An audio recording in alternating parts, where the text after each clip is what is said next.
Hello friend, this is Manish. Welcome to my YouTube channel Sir Classes. Today I'm going to start Right to Education Act 2009. So please subscribe my channel, share, like and press bell icon ताकि आपको सही समय पर video मिल सके। तो friends, आज हम लोग स्टार्ट करने जा रहे हैं राइट टू एजुकेशन एक्ट 2009, शिक्षा अधिकार अधिनियम 2009। ये काफ़ी इम्पॉर्टेंट बन जाती है बीएड के पॉइंट ऑफ व्यू से भी, और जितने भी टीचिंग एग्जाम होते हैं सीटेट, केवीएस और भी जितने भी एग्जाम हैं एस्टेट, उस पॉइंट ऑफ व्यू से काफ़ी इम्पॉर्टेंट है। हमेशा किसी न किसी टीचिंग एग्जाम में ये पूछे जाते हैं। तो ये हम लोग देखेंगे, इस वीडियो को अंत तक देखेंगे। और अगर आपको वीडियो ये पसंद है तो आप लाइक, शेयर और सब्सक्राइब करना ना भूलें। तो हम लोग आज इसको स्टार्ट करते हैं। तो इसमें सबसे पहले ये जो एक्ट था, ये आपको 2002 में एक 86वां संशोधन 86th अमेंडमेंट के तहत आर्टिकल 21A को इंसर्ट किया गया। इसमें बताया गया कि India to provide free and compulsory education of all children, यानी बच्चों को फ्री में और कंपलसरी एजुकेशन दिया जाए। तो इसमें बात करेंगे कि किस एज के बच्चों को फ्री और कंपलसरी एजुकेशन दिया जाए। तो इसमें बात किया गया था कि 6 to 14 ईयर्स, यानी 6 to 14 ईयर्स। तो इसको दो पार्ट में डिवाइड किया गया था। 6 to 14 ईयर्स के बच्चों में एक था प्राइमरी लेवल स्कूल्स और एक था एलिमेंट्री लेवल स्कूल्स। तो प्राइमरी लेवल स्कूल्स में हम लोग बात करते हैं 1 to 5 जितने भी थे वो प्राइमरी लेवल स्कूल्स में आते हैं, और एलिमेंट्री स्कूल्स जो थे वो 5 to 8 थे। तो इसमें बात कही गई थी कि every child has a right to full time elementary education to satisfactory and equitable quality in a formal schools which satisfies certain essential norms and standard. तो बच्चों को अधिकार है पूरी समय और पूरा एजुकेशन को एडॉप्ट करने का, उन्हें अधिकार है एजुकेशन गेन करने का, पाने का। तो इसमें बात कही गई थी हमारा एजुकेशन एजुकेशन का जो स्टैंडर्ड होनी चाहिए और सबकी कंपलसरी होनी चाहिए सभी बच्चों को। तो इस और जो शिक्षा है वो फ्री होनी चाहिए।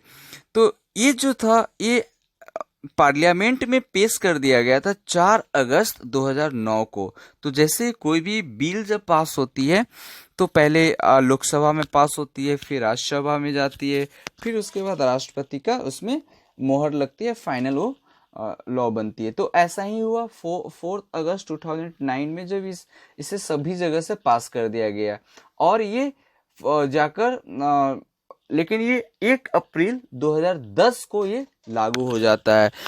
ठीक है, तो अब हम लोग ये बात कर, जैसे ये 1 अप्रैल 2010 को लागू हुआ तो ये इंडिया एक ऐसा 135वां कंट्री बन गया जहां पर make education a fundamental right to every child.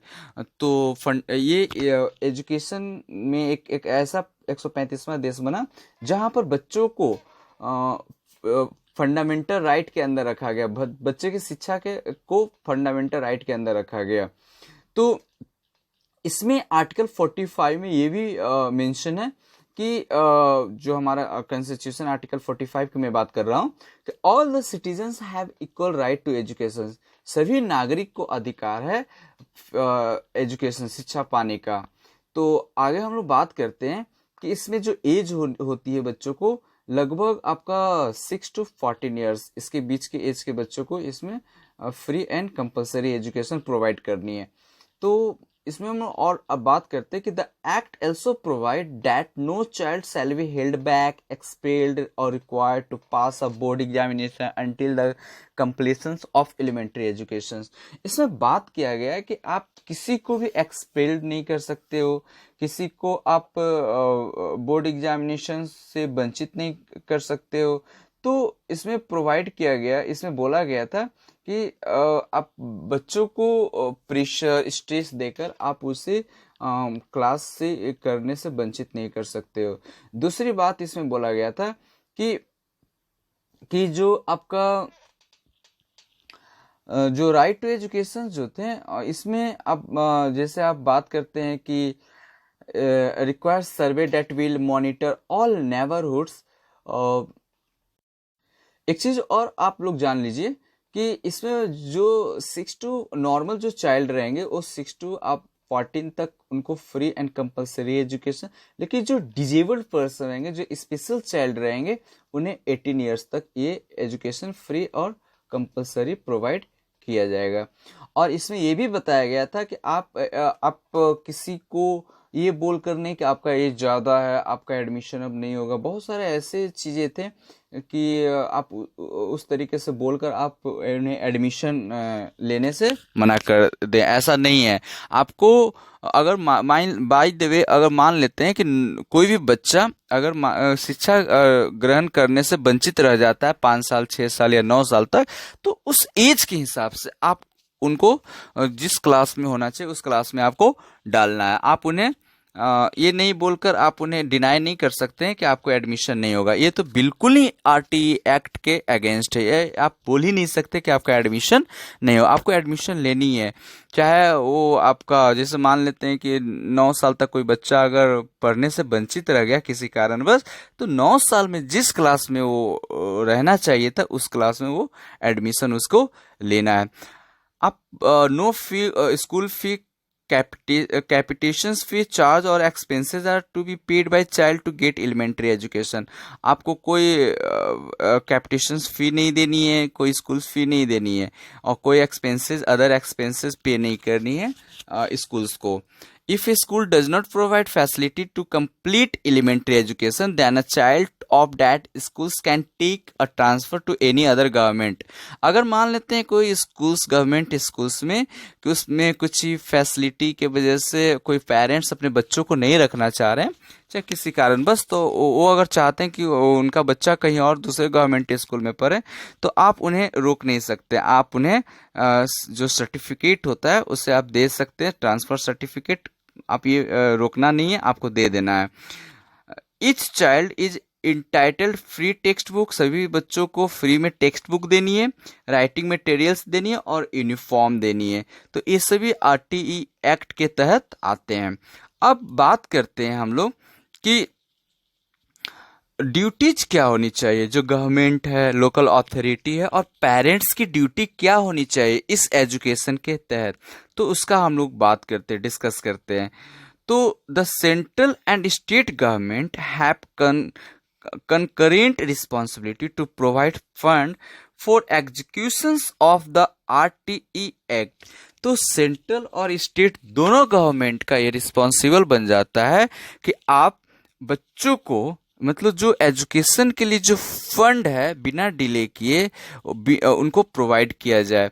और executions of the RTE Act, the central government apart from carry out the mandate functions of the appropriation government in respect of schools owned controlled by it। अब बात करते हैं कि जो भी हो provide infrastructure including skills building, teaching staff and learning equipment.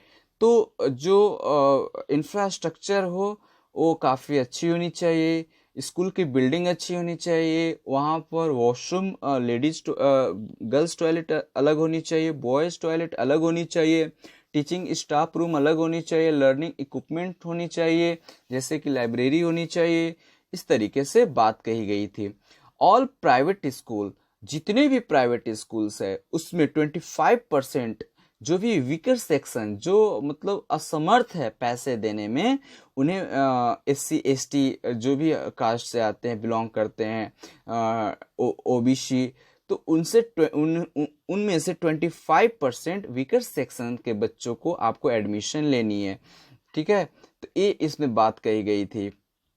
जो school होनी चाहिए आपका, इसमें मैं बता दूं कि स्कूल मैंने बताया था कि एक होता है प्राइमरी लेवल और दूसरा एलिमेंट्री लेवल। तो प्राइमरी लेवल के बच्चे जो 1 to 5 हुए क्लास, उनको आपका जो 1 किलोमीटर के अंदर में स्कूल होनी चाहिए।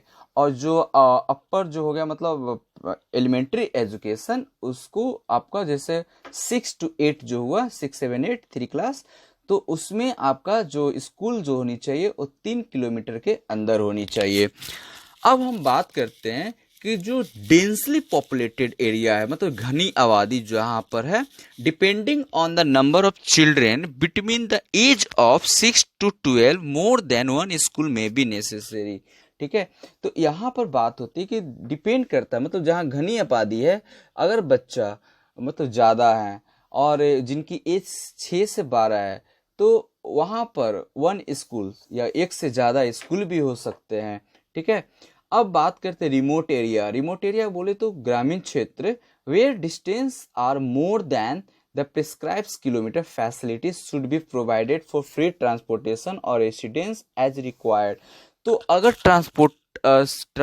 मान लेते हैं कि कोई भी विलेज से कोई बच्चों को अगर स्कूल जानी है, तो जो ट्रांसपोर्टेशन कॉस्ट आता है वो फ्री में प्रोवाइड किया जाए, गवर्नमेंट के तरफ से वो दिया जाए। अब बात करते आगे, ensure admission, attendance and completions of elementary education of children and maintain record of children up to the age of 14 years. तो यहाँ पर बात करते हैं कि जितनी एडमिशन का इंश्योरेंस होनी चाहिए, फिर attendance, completion of elementary education, ये सब मतलब का रिकॉर्ड रखना है। Provide training to teacher and ensure each school follow the academic calendar.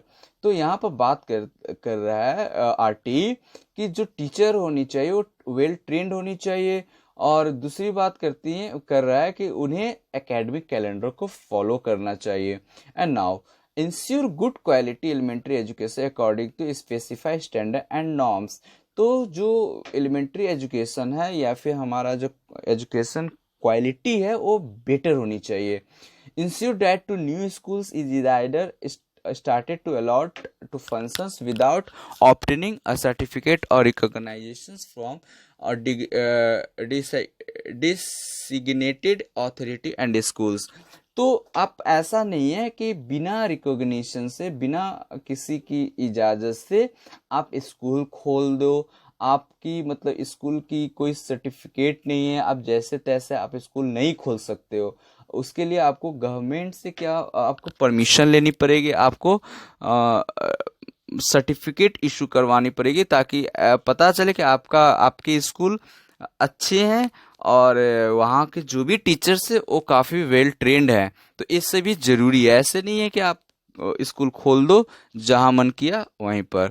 तो अब बात करते हैं next, the duty of every parents to admit their children को वर्ड भी बोलते हैं, to schools and ensure that they receive elementary education. तो पेरेंट्स की ये ड्यूटी बन जाती है कि बच्चों को अपने बच्चों वार्ड को स्कूल में एडमिशन करवाएं और उन्हें एलिमेंट्री एजुकेशन तक इंश्योर करवाएं कि मतलब अपने बच्चों को एजुकेशन देंगे, उन्हें गिव अप नहीं करने देंगे। The appropriate government has to make necessary arrangement to provide 1 year of free preschool training for children। Duty, अब टीचर की ड्यूटीज हम लोग देख लेंगे कि इसकी ड्यूटी क्या होनी चाहिए। तो be regular and punctual in attendance. तो टीचर की जो रेगुलरिटी होनी चाहिए, रेगुलर होने चाहिए, पंचुअल होने चाहिए in attendance. Ensure completions of curriculum within specified time. Access the ability of each child and recommend special training if requires, and conduct parent-teacher meeting to apprise parent on attendance, learning ability and actual progress of each child।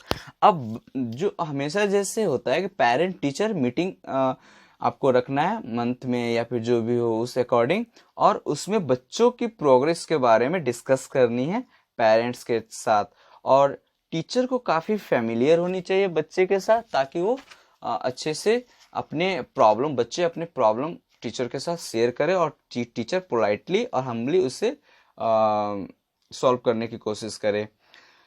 Schools norms and facility. School की जो facility कैसी होनी चाहिए इस पर discuss करते हैं कि कितने बच्चों पर कितनी टीचर होनी चाहिए, है ना।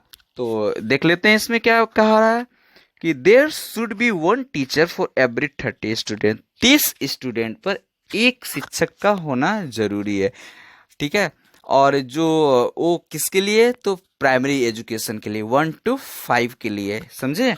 तो 30 बच्चे यानी 1 to 5 क्लास के बच्चे यानी 30 बच्चे पर एक टीचर होनी चाहिए, है ना। अब 35, और यही चीज 6 to 8 यानी एलिमेंट्री एजुकेशन में 35 स्टूडेंट पर एक टीचर। क्लियर हुआ ना। अब बात करते हैं अपर प्राइमरी सेक्शन यानी 6 to 8 there should 1 teacher each of teaching science and mathematics, social science and language. A full-time head teacher is recommended for a school with more than 100 students. तो एक full time head teacher होनी चाहिए, है ना, जो 100 से ज़्यादा student हो। तो class 1 to 5 should have 200 working days. तो आपको मंथ जो एक साल में 200 वर्किंग डेज यानी स्कूल चलनी चाहिए, क्लास होनी चाहिए 1 to 5 वाले के लिए, ठीक है। और 6 to 8 वाले एलिमेंट्री एजुकेशन के लिए 220 वर्किंग डेज, ठीक है। एकेडमिक जो कैलेंडर होता है उसके अकॉर्डिंग हमें 220 दिन 6 to 8 वाले के लिए जरूरी है वर्किंग डे। और अप्रॉक्स इसको देखा जाए तो 45 आवर एक वीक में आपको ड्यूटी मतलब होनी चाहिए, एक टीचर को एक एकेडमिक सेशन चलनी चाहिए। ईच स्कूल शुड हैव, और स्कूल में क्या क्या फैसिलिटी होनी चाहिए अकॉर्डिंग टू RTE एक्ट 2009। तो an all weather building with 1 classroom for every teachers. Clear है। An office cum store cum head teacher room. And now next, separate toilet for boys and girls. I had already discussed in previous above topic, and now separate toilet for boys and girls and safe hygienic drinking water facility, ठीक है, safe and hygienic वो drinking water facility. And kitchen to prepare mid day meals, ठीक है। तो ये सभी जरूरी है। मिड डे मील्स के लिए एक अलग किचन होनी चाहिए, वाटर पानी पीने की अच्छी सुविधा होनी चाहिए, है ना। टॉयलेट बॉयज़ एंड गर्ल्स के लिए अलग होनी चाहिए, सेपरेटेड होनी चाहिए। उसके बाद हेड टीचर्स के लिए एक रूम होनी चाहिए, स्टाफ्स के लिए एक रूम होनी चाहिए। फिर ठीक है, उसके बाद प्लेग्राउंड होनी चाहिए, चारों तरफ से स्कूल घेरा हुआ होना चाहिए, है ना। स्कूल में लाइब्रेरी होनी चाहिए, है ना, ताकि बच्चे वहाँ पर पढ़ सकें, है ना। Teaching learning equipment and play sports equipment, और स्कूल्स में जो आपका टीचर लर्निंग इक्विपमेंट्स होनी चाहिए, जैसे कि ब्लैक बोर्ड, डस्टर और भी बहुत सारे इक्विपमेंट्स हो, है ना। जैसे स्पोर्ट्स इक्विपमेंट में कोई भी sports like that football, bats, hockey, ludo, carrom, इस इंडोर और आउटडोर गेम्स टाइप्स का इक्विपमेंट होनी चाहिए। अब क्या नहीं करना है ना। RT एक्ट जो है वो बोलता है कि आपको क्या नहीं करना है, प्रोहिबिट्स क्या है ना, रोकथाम क्या है आपको। तो physical punishment and mental harassment, आप मतलब कहने का मतलब ये है कि आप पनिशमेंट चाहे वो मेंटली हो चाहे फिजिकली हो, आप नहीं दे सकते हो बच्चों को, ठीक है। अब बात करते हैं screening procedures for admission of children. तो जैसे क्या होता है ना कि बच्चों की एडमिशन के लिए पेरेंट्स का जो स्क्रीनिंग होती है वो नहीं करना है, ठीक है, उनका टेस्ट लेना, है ना। तो इससे ये सभी चीज़ें आपको RTE बोलता है नहीं करने के लिए। तो कैपिटेशन फी जो होता है वो भी आपको नहीं लेना है। प्राइवेट ट्यूशंस बाय टीचर्स, आपको प्राइवेट ट्यूशंस नहीं लेने हैं। And now running of school without recognition, school आपको बिना सर्टिफिकेट बिना रिकॉग्निशन आपको नहीं चलाना है, ठीक है। रिकॉग्निशन का मतलब समझ रहे हैं ना, कि बिना ऑथोरिटी का, बिना आपका सरकार की परमिशन से, बिना सर्टिफिकेट से आपको स्कूल रन नहीं करना है। अब SMC होनी चाहिए। तो SMC क्या है, तो स्कूल मैनेजमेंट कमेटी, ठीक है। तो स्कूल मैनेजमेंट कमेटी में आपका गवर्नमेंट जो होते हैं ना, तो आपको जो लोकल बॉडी जैसे पेरेंट्स हो गए, स्कूल जहाँ पर बच्चे के पेरेंट्स और जो कमेटी मेंबर्स जो होते हैं सबको आपस में बैठकर बात करना है, शेयर करना है प्रॉब्लम को, और लोकल जो जहाँ पर भी स्कूल है वहाँ के पेरेंट्स को इंक्लूड करनी है, ठीक है। ताकि प्रॉब्लम को सॉल्व किया जाए, है ना। 50% इसमें एसएमसी में वुमेन्स की मेंबर्स होनी चाहिए और 75% SMC members have to be born among parents guidance and the studies at the schools, ठीक है। अब 25% जो होते हैं आपका represents of the local authority, 1/3 from among the teacher the social, remaining 1/3 local educationist and children of the schools. और इसमें भी बच्चे वैसे बच्चे वीकर सेक्शंस के बच्चे को इंक्लूड करना है, ताकि क्या प्रॉब्लम है क्या प्रॉब्लम नहीं है ये आपको पता चले और प्रॉब्लम को सॉर्ट आउट किया जा सकता है। तो थैंक यू वीडियो देखने के लिए।